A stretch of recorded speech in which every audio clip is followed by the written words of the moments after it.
இந்த 2025லுமே பூமியில இருக்கக்கூடிய எல்லா இடத்துலயும் மனுஷன் போயிட்டானுன்னு சொல்லி கேட்டோம்னா, எல்லா இடத்துக்குமே போகலங்கிறத உண்மை. அதே மாரி நம்ம தமிழகத்துல மனுஷன் காலடி படமே படாத ஒரு இடம் இருக்குது, ஒரு மலைப்பகுதி இருக்குதுன்னா, நம்ம எல்லாருமே என்ன நினைப்போம்? ஒருவேளை கொல்லிமலையா இருக்குமா? ஏன்னா தமிழகத்திலே ரொம்ப மர்மமான மலைப்பகுதி, ரொம்ப ஒரு அமானுஷ்யம் இருக்கக்கூடிய பகுதி எதுன்னு சொல்லி கேட்டோம்னா, கொல்லிமலைன்னு சொல்லி நம்ம எல்லாருக்குமே தெரியும். எல்லாருக்குமே மனிதனோட காலடி தடம் படாத ஒரு இடம்னா, எல்லாருமே கொல்லிமலை தான் நினைப்போம். ஆனா, தமிழகத்துல மனிதனுடைய காலடி தடமே படாத ஒரு இடம் கொல்லிமலையில கிடையாது. கொல்லிமலையில ஒரு சில இடங்கள் இருக்குது. அதே மாரி நம்ம கொடைக்கானல்ல இருக்கக்கூடிய பூம்பாறைக்கு பக்கத்துல இருக்கக்கூடிய ரொம்ப மிஸ்டீரியஸான மனிதனுடைய காலடி தடமே படாத ஒரு இடம் இருக்குது. அது அதோட இடத்தோட பேர் என்ன சொல்லி கேட்டேன் என்னன்னு கேட்டீங்கன்னா, மதிகெட்டான் சோலை. அந்த மதிகெட்டான் சோலை அப்படிங்கிற இடத்துல வந்து பார்த்தீங்கன்னா, மனிதனுடைய காலடி தடமே இன்னைக்கு வரைக்கும் படல. வெள்ளைக்காரன் ஆட்சி காலகட்டத்துல பிரிட்டிஷ் இந்தியா என்ன பண்ணிக்கிறாங்க, அவங்க ஆட்சிக்குள்ள இருந்தப்ப நெறைய இடங்கள்ல வந்து கொள்ளையடிச்சாங்க. கொள்ளையடிச்சாங்கன்னா அதிகாரப்பூர்வமாவே ஒரு மிளகா இருக்கட்டும், ஒரு ஏலக்காவா இருக்கட்டும், மலை மேல என்னென்ன விளையுமோ பலாப்பழமா இருக்கட்டும், எல்லாமே ஆக்குபை பண்ணி எல்லாமே எடுத்துக்கிட்டாங்க. ஆனா, அவங்களால உள்ளேயே நுழைய முடியாத இடம் அப்படின்றது என்ன இருந்துச்சு? மதிகெட்டான் சோலை. அந்த மதிகெட்டான் சோலை அப்படிங்கிறது வெள்ளைக்காரன் காலத்துல இல்ல. இன்னைக்கு வரைக்குமே யாராலுமே உள்ள நுழைய முடியாத ஒரு மர்மமான இடமா தான் இருக்குது. என்ன காரணம்னு சொல்லி கேட்டோம்னா, இன்னொன்னு என்ன சொல்லுவாங்கன்னா, இந்தியாவுடைய இந்தியான்னு சொல்றத விட உலகத்திலேயே உலக அளவிலே எடுத்துக்கலாம். உலக அளவிலே ஒரு மிகப்பெரிய ஒரு பூமியோட நுரையீரல் எதுன்னு சொல்லி கேட்டோம்னா, அமேசான் காடுகள்னு சொல்லுவாங்களாம். ஏன்னா, அங்க தான் அதிகப்படியான ஆக்ஸிஜன் அப்படிங்கிறது ப்ரொடியூஸ் ஆகுதாம். உலகத்துக்கே தேவையான அளவு அப்படிங்கிறது. ஓகேங்களா? அதே மாரி வந்து நம்ம தமிழகத்தினுடைய ஒரு மனிதனுக்கு காலடி படாத இடம் அப்படிங்கிறது எதுன்னு சொல்லி கேட்டோம்னா, நுரையீரல் தமிழகத்துக்கு நுரையீரல் மாரி ஆக்ஸிஜன் எது அதிகமா உற்பத்தி பண்ணி குடுக்குதுன்னு சொல்லி கேட்டோம்னா, மலைகளும் காடுகளும் தான். அதுல முக்கியமான பங்கு யாருமே உள்ள புகுந்து மரமே வெட்டாம இருக்கக்கூடிய ஒரு பகுதி எது? காலடி படமே படாத பகுதி எதுன்னு சொல்லி கேட்டீங்கன்னா, yes of course the only and only Mathikettan சோலை.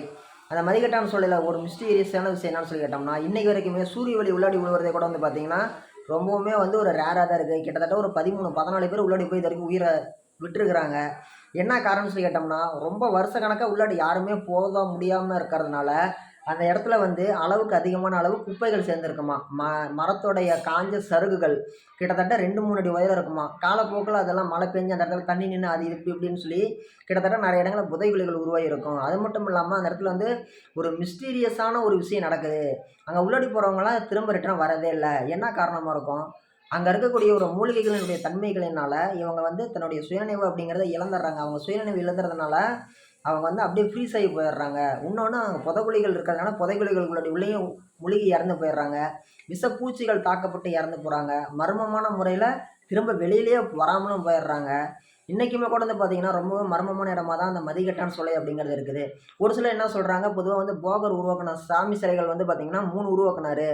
ஒண்ணு பழனி மலை இருக்கக்கூடியது நவபாசனம். 9 பாசனம் அப்படிங்கிற மூலிகைகள கொண்டு உருவாக்குன ஒரு முருகன் சிலை அங்கேயும், 10னா தசபாசானங்கள கொண்டு உருவாக்குன சிலை, கொடைக்கானல் பூம்பாறையில இருக்கக்கூடிய முருகன் சிலையனும், இன்னொரு முக்கியமான சக்தி வாய்ந்த மூலிகைகளால் செஞ்சு உருவாக்கப்பட்ட முருகன் சிலை, அந்த மதிகெட்டான் சோலைகள்ல ரொம்ப ரகசியமான முறையில பாதுகாக்கப்படுது அப்படின்றது ஒரு சில முருக பக்தர்களுடைய நம்பிக்கையாவும் அது இருந்துட்டு இருக்குது. இது எந்த அளவுக்கு உண்மைன்னு சொல்லி கேட்டீங்கன்னா, நாம அத நேர்ல பார்த்து, நல்லா ஆராய்ச்சி பண்ணி ஒரு முடிவுக்கு வந்தா மட்டும் தான் அது நிஜம்னு சொல்லி நம்ம ஊர்ஜிதமா சொல்ல முடியும்.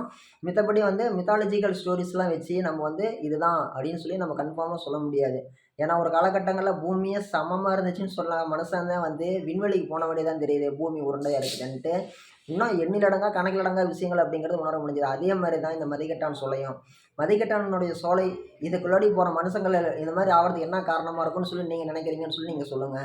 என்னோட தரப்புல என்ன காரணமா இருக்குன்னா, ரொம்ப நாளா சன்லைட்டே படாம இருக்கிறதுனால, அந்த இடம் ரொம்ப ஒரு அடர்த்தியா இருக்கும். உள்ள நுழைஞ்ச உடனே நம்ம பார்த்த உடனே கருக்குன்னு மனசுல ஒரு பயம் தட்டும். பயம் தட்டுனுச்சுனாலே நம்மளுக்கு இளைக்கும். இளைச்சினாலே மூச்சு விட கொஞ்சம் இது பண்ணுவோம். அது மட்டும் இல்லாம அந்த புதைக்குழி இதெல்லாம் பார்த்தோன்னே, அச்சச்சோ! போச்சுடானாலும் போச்சு. அங்க இருக்கக்கூடிய மூலிகைகளோட தன்மையினால மயக்கம் வருமாம். மயக்கம் வரும்போது நம்ப அன்கான்ஷியஸுக்கு போறதுனாலயும் அந்த மாரி ஆவுதுன்னு சொல்லி சொல்றாங்க. ஆனா மதிகெட்டான் சோலையில என்ன இருக்குதுன்னு சொல்லி பார்த்தீங்கன்னா, இன்னைக்கு வரைக்குமே பல பேர் பல கருத்து சொல்லிட்டு இருக்கிறாங்க. எது உண்மையான கருத்து அப்படிங்கிறது இன்னைக்கு வரைக்கும் தெரியல. ஓகேங்களா? பொறுத்திருந்து பார்க்கலாம்.